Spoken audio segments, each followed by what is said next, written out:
오늘은 시편 57편의 말씀을 통해서 함께 은혜를 나누고자 합니다. 이 57편은 56편의 시편과 함께 짝을 이루는 시인데요. 이 57편도 다윗의 10편의 비탄시 가운데 하나의 시입니다. 그러니까 고통 가운데 기록한 시입니다. 어떠한 고통이었냐면 다윗이 사울 왕의 추격을 쫓아 도망가던 그 시기에 이제는 도망갈 데가 없어서 엔딕의 골짜기로 숨어 들어갑니다. 그러니까 사람을 피해서 사람이 없는 곳으로 도망간 거죠. 그곳에서 굴을 발견하고 굴 깊숙이 들어간 겁니다. 그것이 아들나무 굴입니다. 이 굴 속에 들어가서 이제는 하나님을 바라보고 기도하는 겁니다. 하나님 내게 은혜를 베풀어 주세요. 하나님 나를 구원해 주세요. 그러면서 절망으로 끝나는 게 아니라요. 뭐라고 말하냐면 내가 이 고난 가운데서도 하나님을 기대합니다. 내가 하나님을 소망합니다. 그러면서 뭐라고 말하냐면 내가 새벽을 깨우겠습니다. 그렇게 말합니다. 이 새벽을 깨운다는 말이 뭘까요? 오늘 이 시편을 통해서요. 함께 다윗이 고백했던 그 고백이 오늘날 우리의 삶 가운데도 나타나기 바라고 또 이 시편을 통해서 함께 은혜를 나누고자 합니다. 시편 57편 1절에 하나님이여 내게 은혜를 베푸소서 내게 은혜를 베푸소서 내 영혼이 죽기로 피하되 주의 날개 그늘 아래서 이 재앙들이 지나갈 때까지 피하리이다. 다윗은 마치 자신이 자그마한 새끼 새로 표현한 겁니다. 하나님은 자신의 어미새로 표현한 거죠. 그러면서 주의 날개 그늘 아래 피한답니다. 하나님 내게 은혜를 베풀어 주세요. 나 하나님 은혜 없이는 살 수 없습니다. 마치 아이가 엄마를 의지하는 것처럼 철저하게 하나님을 신뢰하고 의지합니다. 주의 날개 그늘 아래 피하겠답니다. 우리의 삶도 우리가 피할 곳은 오직 하나님입니다. 하나님께 피하면 하나님이 우리의 산성과 요새와 방패가 되어주신다고 약속하셨습니다. 저와 여러분이 이 다윗처럼 힘들고 어려운 삶을 살 때에도 결국 하나님을 의지하고 하나님을 바라볼 때 그 어려운 가운데서도 우리가 힘과 용기를 더할 수 있으리라 봅니다.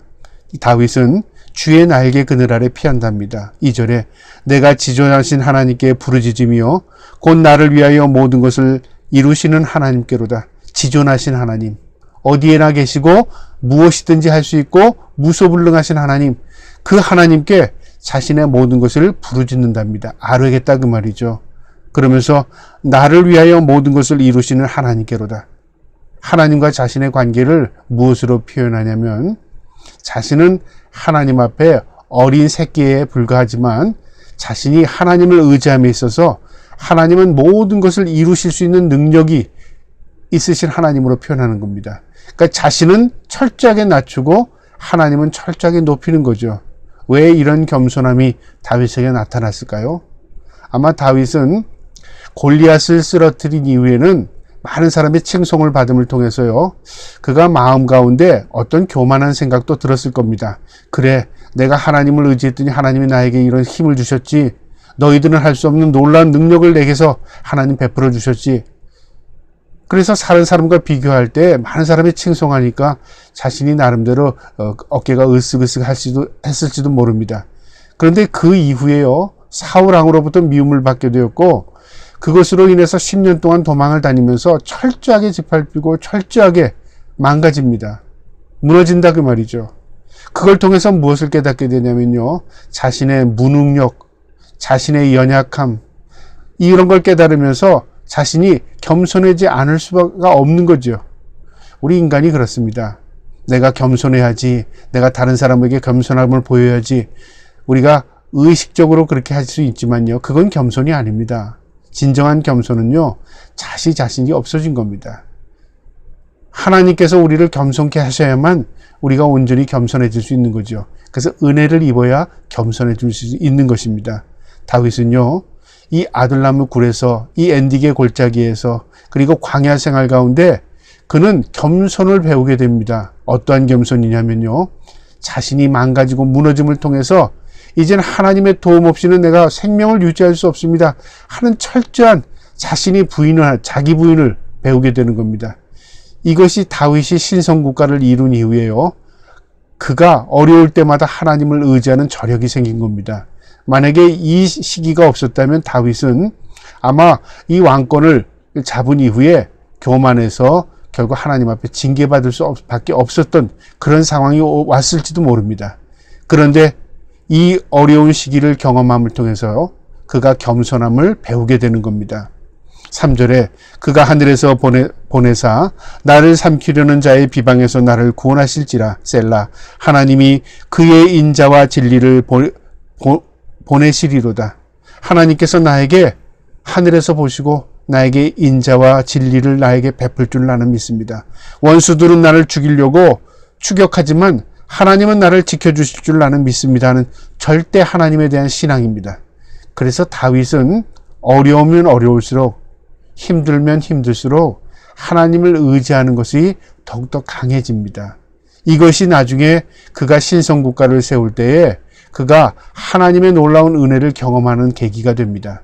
그래서 전쟁에 나갈 때 항상 묻습니다. 어린아이가 부모에게 묻듯이 할까요 말까요? 그 다음에 어떻게 할까요? 어떤 방법으로 할까요? 이렇게 하나님께 묻는 것들이 이 광야 생활을 통해서 터득하게 된 겁니다. 이것이 겸손에서 나온 겁니다. 이 시를 다 읽지 않고요. 6절로 넘어가겠습니다. 그들이 내 걸음을 막으려고 그물을 준비하였더니 내 영혼이 억울하도다. 그들이 내 앞에 웅덩이를 팠으나 자기들이 그 중에 빠졌도다. 무슨 말이냐면 내가 그들에게 해를 입히거나 내가 그들에게 공격하거나 내가 그들을 그 상대방을 해하지 않았음에도 불구하고 그들이 내 걸음을 막았다. 내게 그물을 쳤다. 그러니까 사냥꾼이 새를 잡기 위해서 그물을 친 것처럼 자신을 계속적으로 죽이려고 한다 그 말이죠. 억울함을 표현합니다. 내 영혼이 억울하도다. 사람에게 말하는 게 아니라 하나님께 그렇게 말하는 겁니다. 하나님, 내가 무슨 잘못을 했습니까? 하나님, 저들이 왜 나를 죽이려고 합니까? 하나님께 자신의 모든 마음을 토설하는 겁니다. 그들이 내 앞에 웅덩이를 팠으나 자기들이 그 중에 빠졌도다. 웅덩이 함정이죠.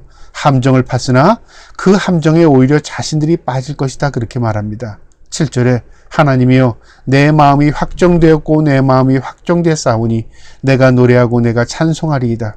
여기 자신의 그 처절한 비참함을 노래한 이후에 갑자기 7절에 하나님 부르면서 내 마음이 확정되었고 내 마음이 확정됐답니다. 그리고 하나님을 노래하고 찬송한답니다. 마음이 확정됐다는 말이 뭘까요?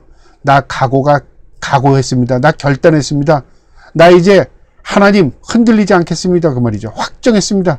내가 확실하게 이제 하나님을 의지하고 하나님 앞에 내 모든 것들을 확실히 내게 맡기겠습니다. 그 말입니다. 그러면서 담대함으로 이렇게 노래합니다. 8절에 내 영광아 깰지어다 비파야 수금아 깰지어다 내가 새벽을 깨우리로다. 영광아 비파야 수금아 깰지어다. 이제 하나님을 찬양하고 노래하는 도구들이 다 하나님 앞에 향하여 하나님을 찬양하라 그 말이죠. 그리고 자신은 뭐 한다고요? 나는 새벽을 깨운답니다. 이 말이 무슨 말일까요? 새벽을 깨운다. 우리가 새벽을 깨울 수 있는 사람은요, 새벽에 잠을 자지 않아야 새벽에 동트는 것을 볼 수 있습니다. 내가 깊이 잠을 자고 있으면 새벽에 동이 터도요, 그거 모릅니다. 그러니까 새벽을 맞이할 수 있는 사람은 밤을 꼬박 샌 사람만이 새벽을 맞이할 수 있는 것이죠. 그 말입니다. 그래서 이 새벽을 깨운다는 말은 여러 가지 각도에서요, 우리에게 힘이 됩니다. 그리고 결단과 각오를 갖게 합니다. 새벽을 깨운다는 말의 의미는요, 밝아오는 새벽을 바라보겠다는 겁니다. 밝아오는 새벽. 동이 뜨는 걸 내가 직접 잠 안 자고 목도하겠다 그 말입니다. 그러면 새벽은 언제 오냐면 밤이 가장 깊은 시간에 이제 칠흑 같은 어두움 가운데서 동쪽에서 해가 올라오면서 새벽이 시작됩니다. 무슨 말이냐면 암흑 속에서도 절망 가운데서도 그리고 전혀 희망이 없는 가운데서도 내가 주님을 바라보고 마치 동이 뜨는 것처럼 태양이 올라올 것을 믿는 것처럼 바라보겠다 그 말이죠. 보통 우리가 새해 맞이하면은 동쪽으로 가서 해 뜨는 거 바라보잖아요. 캄캄한 어두움에 나갑니다. 그리고 동쪽을 향해서 모든 사람들이 다 태양 떠오기를 바라보고 있습니다. 그 장면을 연상하면 맞습니다. 밝아오는 새벽의 동틈을 내가 바라보겠다. 소망을 하나님께 두겠다 그 말이죠. 성경의 많은 인물들이 이 하나님의 바라봄이 그들의 능력이 되었고 힘이 되었습니다. 저와 여러분도요, 암울한 세상, 어두운 환경 가운데서도 우리가 그 환경을 바라보지 마시고 동쪽에서 동이 뜨는 것처럼 하나님의 놀라운 역사가 일어날 줄 나는 믿습니다. 주님께서 우리에게 광명을 비춰주실 줄 나는 믿습니다 하는 마음으로 우리가 주님을 바라볼 수 있기를 축복합니다. 또 이 새벽을 깨운다는 이 말은요, 다가올 새벽에 내 모든 것을 집중하겠다는 겁니다. 인내하겠다는 거죠. 밤을 새는 사람들은 어떻습니까? 잠이 안 와서 밤을 새는 사람도 있겠지만요, 대부분 어떤 목적과 의미를 두고 밤을 셉니다. 새벽을 맞이하겠다는 거죠. 공부하는 학생이 밤을 새는 것은 그 공부에 집중하는 겁니다. 일하는 사람이 밤을 새는 것은 그 일에 집중하는 것이죠. 우리 하나님께 우리의 마음을 집중할 때는 우리가 밤을 새며 기도하기도 합니다. 그런 마음이라 그 말이죠. 내가 최선을 다해 집중하겠습니다. 그래서 새벽에 동을 뜨는 것을, 하나님께서 놀라운 역사를 이루는 것을 내가 목도하고 보겠습니다 그 말이죠. 사도 바울도 그랬습니다. 내 달려갈 길 다 마칠 때까지 내가 힘을 다해 달려가겠습니다 그 말이죠. 그래서 하나님의 뜻을 이루어 나가겠습니다 그 말입니다. 우리가 이 땅에서의 삶이 그렇습니다. 우리가 달려갈 길이 어디냐면 세상 끝이 아닙니다. 우리가 달려가는 장소는 하늘나라입니다. 그곳까지 우리가 무엇을 향해 가냐면 주님의 인도함을 따라 믿음 가지고 가는 겁니다. 믿음으로 열심히 살아가는 겁니다. 하나님을 신뢰하고 의지하는 겁니다. 주를 바라보는 겁니다. 그래서 결국은 우리가 그 인내함을 거두는 겁니다. 그게 천국입니다. 저와 여러분이 천국의 백성으로서 이 땅에서의 어떤 고난이나 어떤 힘든 일이 있을지라도 믿음 가지고 인내함으로 극복할 수 있기를 주님의 이름으로 축복합니다. 그 다음에 이 새벽을 깨운다는 또 말의 의미는 현재의 고난을 이겨내겠다는 겁니다. 지금이 쉬운 형편이 아니라 그 말이죠. 새벽에 그저 놀거나 장난치기 위해서 새벽에 밤을 새는 게 아니라 고통과 절망 가운데 있지만, 그러나 내가 이 고난을 이겨내겠습니다는 고난을 극복하겠다는 겁니다. 이 다윗이 이 아둘람 굴에서의 이 시가 몇 편 있는데요. 이 아둘람의 굴은 어떤 굴이었냐면 도망가서 숨은 장소이기도 하지만요, 그 장소가 놀라운 장소가 됩니다. 왜 놀라운 장소가 되냐면 다윗만 광야로 도망온 것이 아니라 그때 사울 왕을 피해서 도망온 많은 사람들이 있었습니다. 억울한 자, 짓눌린 자, 빚진 자, 그 당시에 다윗에게 피해 도망치는 자, 이런 사람들이 다 도망와서 엔디게 골짜기로 도망와서 이 아둘람 굴에 있던 다윗을 만나게 됩니다. 그 사람들이 무려 400명이나 됩니다. 성경 그 내용이 어디에 있냐면요, 사무엘상 22절에 이런 내용이 있습니다. 사무엘상 22장 1절 2절에 그러므로 다윗이 그곳을 떠나 아둘람 굴로 도망하매 그의 형제와 아버지의 온 집에 듣고 그리로 내려가서 그에게 이르렀고, 가족들도 다윗이 어디에 있다는 소식을 듣고 그 광야길을 찾아 나선 겁니다. 2절에요. 환난 당한 모든 자와 빚진 모든 자와 마음이 원통한 자가 다 그에게로 모였고 그는 그들의 우두머리가 되었는데 그와 함께한 자가 400명가량 되었더라. 원통한 자, 빚진 자, 그리고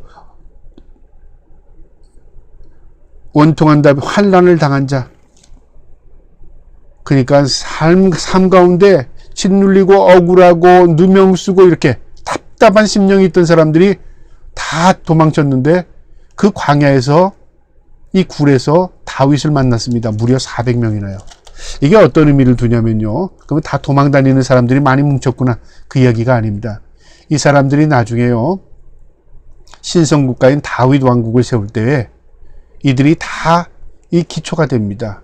여기서 장군이 나오고요, 여기서 국내 대신들이 나오고요, 여기서 다윗에게 목숨을 걸기까지 충성하는 자들이 다 이곳 사람들입니다. 아둘람 굴 출신이요. 그래서 아둘람 굴은 피하는 장소였지만 사실은 신성 국가를 세우기 위한 기초 작업한 장소입니다. 다윗이 그곳에서 우두머리가 되었답니다. 그러니까 나는 왕이다, 하나님이 기름 부어서 나는 왕이다, 그래서 왕궁에 들어가서 왕을 한 게 아닙니다. 이미 피하는 이 엔디게 골짜기 광야에서 그 슬픔당한, 고통당한, 절망적인 사람들 다 만나서 그들을 위로하고 함께 그들과 생활하고, 그리고 그들의 우두머리가 되었을 때 나중에 왕의 자리에 섰을 때요, 그들이 다 그들을 보필합니다. 누가 그렇게 하셨죠? 하나님이요. 우리의 삶도 그렇습니다. 우리가 때로는 고난의 골짜기, 그리고 절망의 상황 가운데서 있지만 그것이 나중에 우리에게 저력이 되고요. 우리를 성숙하게 하고 우리를 믿음의 길로 인도하는 놀라운 은혜의 길이 될 때가 있습니다. 다윗이 아둘람 굴이 평생 잊지 못하는 장소, 은혜의 장소, 그리고 또 그에게서 신성국가를 세우는 기초의 장소가 되었다면 오늘날 우리의 삶 가운데서도 우리의 절망의 장소, 우리가 참으로 힘든 이 삶 가운데서도 이것이 은혜의 장소가 되셔서 우리의 삶 가운데, 앞으로의 우리의 인생 가운데 하나님이 주는 은혜를 지금부터 준비하는 시간이 될 수도 있으리라 봅니다. 다윗은요, 9절에 주여 내가 만민 중에 주께 감사하며 문 나라 중에 주를 찬송하리이다. 내가 새벽을 깨우겠다고 말하고 결단하고 각오한 이후에는 하나님 앞에 감사하고 찬송하겠답니다. 다윗의 시편의 공통점은 모두가요, 그렇게 되고 나서 감사하고 찬송하지 않았습니다. 앞으로 될 것을 믿고 감사하고 찬송한 겁니다. 앞으로 그리 될 줄 나는 믿습니다 하는 믿음의 감사, 믿음의 찬송이었습니다. 저와 여러분이 믿음의 감사, 믿음의 찬송을 끊임없이 하나님 앞에 드리기를 축복합니다. 11절 마지막에 하나님이여 주는 하늘 위에 높이 들리시며 주의 영광이 온 세계 위에 높이시기를 원하나이다. 자기가 높아지길 원합니다. 하나님 나를 높이 들어주실 줄 믿습니다라고 말하지 않았습니다. 하늘 위에 높이 들리시며 누가요? 주님이 주의 영광이 온 세계 위에 높아지기를 나는 원합니다. 내가 높아지길 원하는 게 아니라 내가 이렇게 고난 가운데 있지만 하나님 높아주시길 원합니다. 이게 다윗의 겸손함입니다. 그가 겸손했기 때문에 하나님이 축복한 게 아니라 하나님께서 그에게 겸손을 가르치시기 위해서 이 광야길로 내몬 게 아닌가 그렇게 추측이 가능하기도 합니다. 우리도 마찬가지입니다. 우리를 낮추시는 것은 나를 겸손한 자로 세우기 위해서, 우리가 고난 가운데 고난의 길을 걷는 것은요, 우리가 성숙한 사람을 만들기 위한 하나님의 은혜의 방편이기도 합니다.